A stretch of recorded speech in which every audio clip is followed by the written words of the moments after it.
You need to listen to this. Have you listened to the father of the 14-year-old girl who was allegedly raped by the Deputy Minister for Youth Development and Sport in Liberia, Brant McGill? Her father spoke, or he had an interview for the first time on the OKFM today. And this is very shameful, painful, and very disheartening. Just so you know, this is Informed Liberia Today. We were not here, but we here. CCP. Watch, listen, learn. Need to know in the public about this whole situation. What did your dollar tell you? What do you know? Okay, I would like to explain firstly to you about how my daughter and I were together before. The first time she was with me, she been staying with me when her mother gave her to me. She been with me. She was living with me around the SKD community before. She was attending there before. She was attending another school there. And then this aunt she was also with her when she was small at that time. So later on, I moved to another community. And I took her along with me. She was going to school there. She went to school and she promoted to the 8th grade. And I told her was that as long as school closed, she cannot stay home. I cannot leave her there to come to work and then go back to the house. I may not meet her there. So I decided to talk with the same aunt that she was stopping with before. I told the aunt, I said, oh, I want my daughter to come to you to stay here. I will decide whether she will stay with me or she will go to school on the side. And she accepted. They got with her. She worked at the restaurant. So the restaurant is owned by the ministry. So the girl, all the time when she going to work, she would carry the girl with her to be with her there. But to my ultimate surprise, on the 30th of August, I was called at night at the hour of 10 minutes after 10. And when she called me, when I saw her number, I was shocked because my daughter stopped with her, so I was thinking. So she called me and she said, Chris. I said, yes.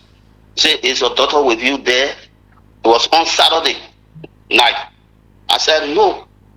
Since I've been here, I haven't gone anywhere. I've been in this year. I have not seen her. She never came here. She said, but this girl left the house and told my daughter that she was coming to me at the complex with a fever leave. And since she came, we have not seen her. And I'm not there, I'm in Kivisburg. So I said, but then when she went, myself, I told her, then later on I told her, I said, okay, let us see for a while, maybe she will get home and call, or you call me and find out from the house. She said, okay. But later on, I waited, I placed call, she said, oh, the girl never come, the girl never go home according to my daughter. She has not gone home yet.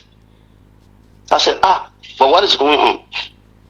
So I woke up from bed and I checked out the motorbike that night and went straight to the community, to their house. When I got there, I knocked. The girl opened the door and came. I said, is she here now? I said, no, we just on the road. We have not seen her yet. So I said, but this thing, I can't understand where she go. But then I have to get to the police to have the police informed about this because I don't know where she is. Let us inform the police so that we can know. The police can be in the know. So she said, okay, let me follow you. And how we started walking. When we got around the complex area there, fortunately, I saw a motorbike passing by me. With her, when I looked back, I saw her in the back. The girl said, yeah, I heard that the same clothes that were on her. So I said, okay, but then let's get back to the house. Maybe they're going to the house. So we started going back. While going back, I saw the same motorbike coming back. So I stopped the motorbike. I asked the motorbike man, I said, oh, the girl that was on your back, where did you take her from? He said, I took her from around the complex area. I said, do you know her? He said, no. I said, did she pay you money? She gave you money? He said, yes. She gave me $50. I said, why did you put her down? He said, to the drugstore. So I said, okay. Because the drugstore right near the house she lived in. So I went there, I met her on the doorstep. When I got there, started to ask her. I said, where are you coming from, Canada? Where are you coming from? So she was still sitting down. So I was trying to find something. I was getting vexed with her, moving to her now. She stood up. She said, hey, if I tell you, you will beat me. So I said, but you just got to tell me. No matter what you do, you got to tell me. I will not live in that dangerous area and come to you. Then you let me go back like that. I got to know where you went tonight, and you got to tell me. If you don't tell me, I will beat you. So I started going towards her. The nurse was she was yelling. And so the grandma that was in the other house, the aunt mother, called. She said, what happened? And the people explained. She said, Chris, leave her. Just leave her. Let me ask her. Leave her, don't put pressure on her. So she came to the house. I was standing behind her. And later on, I dressed a little bit, not too far from her, to listen. And when I called her, she said, where did you go all of this time? Look at the kind of time you're coming from. Where you coming from? Tell me where you coming from. So she said, oh, I'm from Complex. Say, from Complex? So where you go to? Canada, where you were doing to Complex? She said, oh, and that one man forced me. Say, force you on what? So that's how I came in. I said, force you on what? She said, the man forced me. I said, who was the man? She said, that Uncle Bryant. I said, what Uncle Bryant you talking about? Uncle Bryant, what do you mean by Uncle Bryant? He said, the minister. I said, which one minister you talking about? Who minister you call Uncle Bryant? She said, Minister McGill, Brant McGill. I said, you sure that Brant McGill force you and have you? He said, yeah. He said, he even threw my back in that on me. When she lifted the bag, her dress, I saw the bag. So I said, no. The thing I will not stay down here and then look at this situation like this. Get in front of me, let's go. I'm taking you to the hospital to do a check on you before I can say anything. So while we were going on the main road, that time we were going to 11 o'clock now. So we started walking. I met some people, I explained. They said, people told me, I said, I'm looking for a clinic. They said, no, you can't go to any clinic. Because when you go there and they check or you get any report, the government will say you do your own thing. But the government has their own hospital. That credible hospital they have that will say this to you, but you got to go to the police station. So I said, okay. While going, I saw the policeman on the road. I asked him. I came to him, I said, Chief, I bring my case to you. He said, no, I'm not working. Go to Zone 8. I got the motorbike with the girl and the sister. We went to Zone 8. When I got to Zone 8, I met the police there. I told her, I said, I brought my daughter. She said somebody tampered with her. But yeah, she was explaining for herself. She knew. When she went inside, she admitted the same thing she told me. The same person name she called, Brant McGill name she called to the police. So after they have taken statement from her, taken statement from the sister, then they told me that, oh, it is late and we are going into Sunday and the hospital can work on Sunday. So what we want you to do is that you people need to go and come back Monday.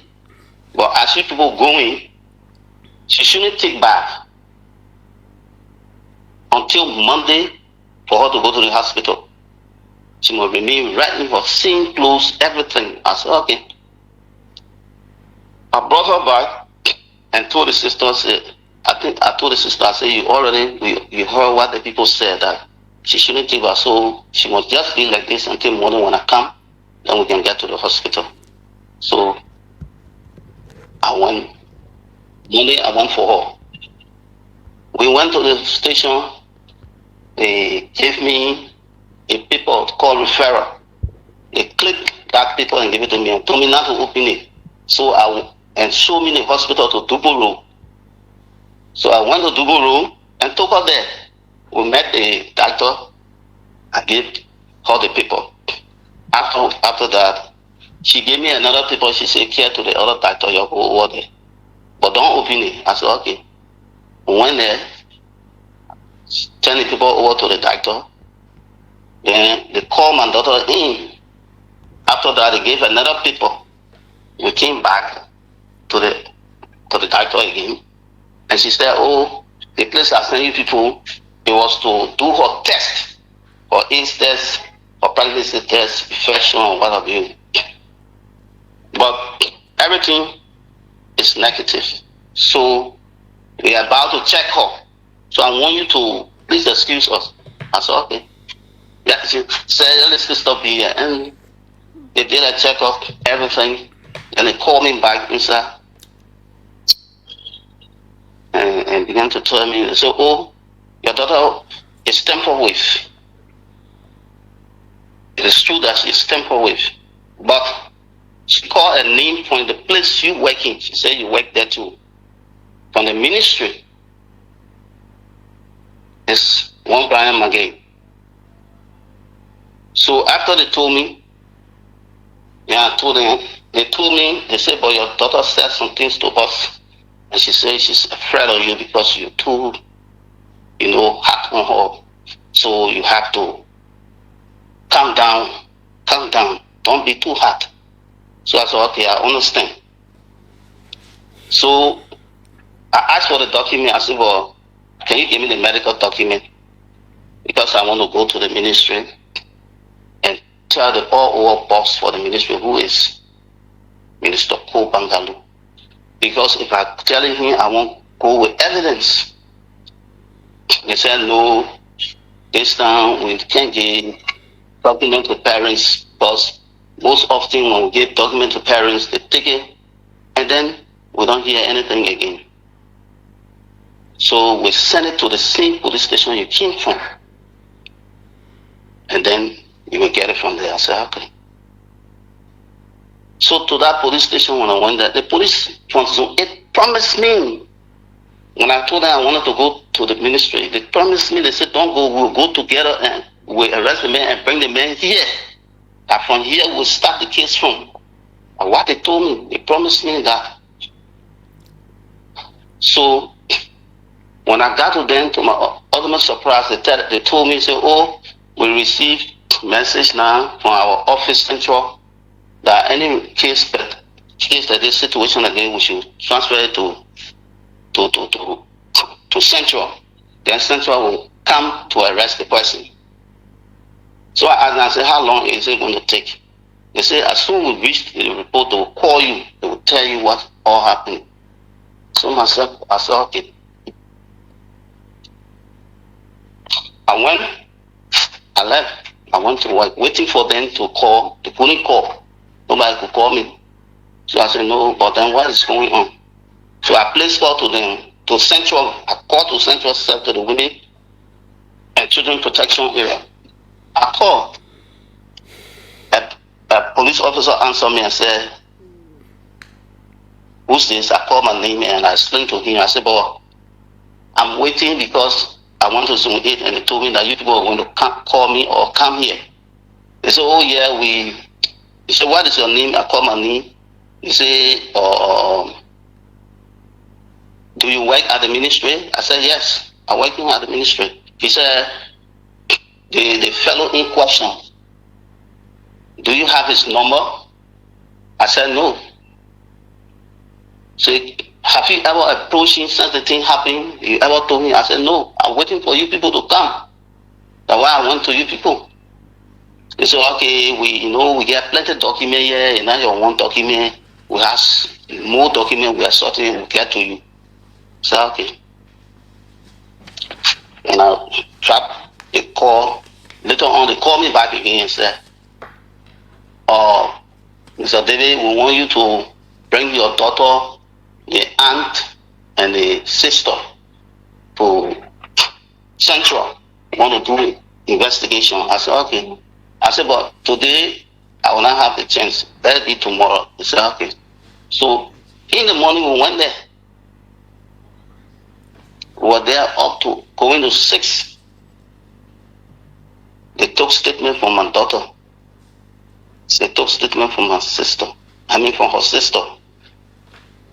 Everybody. So we were there after work. We left. And they told me that they were going to get to the fellow. So okay. So when we came back, I was home. I was to work one morning on September 9. The fellow called me, Brant McGill. When he called me, I said hello. He said, Chris. I said, yeah. He said, this is Chief Brant. I said, yeah, I listen to you. I know your boss. He said, oh, that you don't want to allow me? You don't want to allow me? That you say, I rape your daughter? He was talking, I was not talking, I was only listening to him. So afterward, I asked him, I said, it's why the police told you that I the one say you raped my daughter, or the place you went to get your information is how they told you. I said, my daughter confessed her name to the police station. She confessed her name to me. She confessed her name to the medical center. Then what do you mean? What do you mean? She called your name. So what do you want me to do? He said, but you're supposed to call me. You got to put me on record. You came into a position and put me on record. Why you didn't call me to tell me? I said, tell you what? I said, the best area is the police station. He said, you're not supposed to do that. You're supposed to call me first and tell me. Or if you're not able to tell me, you go to the minister proper and tell him. You see, what he did to me, you go put me on record. He started talking all kind of thing to me. In fact, I would deal with you while he was talking. I called up the phone in your ear. And by that time, that information was not spread yet, because I did not tell anybody. I was still checking to find out for myself. So, but when he came out and used that word on me, I had to know. I had to inform. The first people I informed that were the police. I called them back. I said, the man just called me and said something to me, threatened me. They said, okay, thank you. They said, thank you for telling us that all. I left them. So I said, no, I can't keep it at this. I have to spread the information now, because the level is going on now. It's not easy. So I started telling everybody. I went to my immediate boss. I told him. I went around. It was a time now. I told the minister proper, and other people. So, to my surprise, I was sitting down. The same day, Paul, he called me in the night, September 9. The same September 9, he called me. When he's not the one that called me, but he boy that was behind him, they call Koffer. That Koffer called me. I want to give 15. To give 15. You see, we all here at the front. The DMA want to see you. So I said, well, the DMA were with me here. The DMA said, were talking here. You were even talking to me for the same case issue. So how come I was talking to my son after he told me? I said, well, how come the DMA told me, say you were going home? So how come? He said, oh, DMA here waiting for you. We want to talk with you. So when I told, while I was going, I told the aunt. I said, oh, he said DMA want to talk to me. So I come in. So I went there. I got to the gate, the front gate. Then I saw cars were parking at the front street, facing to the front. So myself, I got a front. So sorry, this is just part 1, but we'll end it on part 2. So keep following. This is Inform Labro Today. Share the video.